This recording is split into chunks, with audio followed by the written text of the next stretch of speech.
तकिया अनुसार हो ना, अनुसार तकिया पता नहीं है तक रमी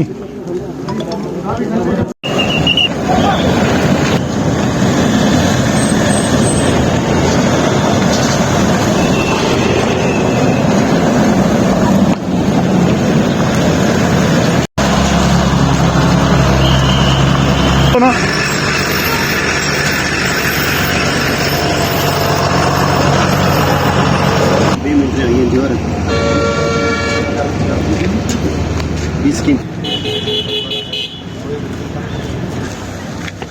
ले आओ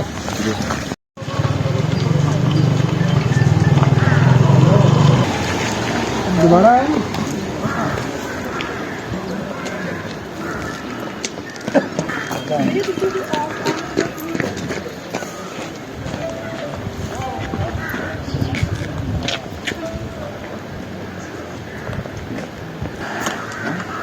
ना थोड़ी जाती है क्या बतला रही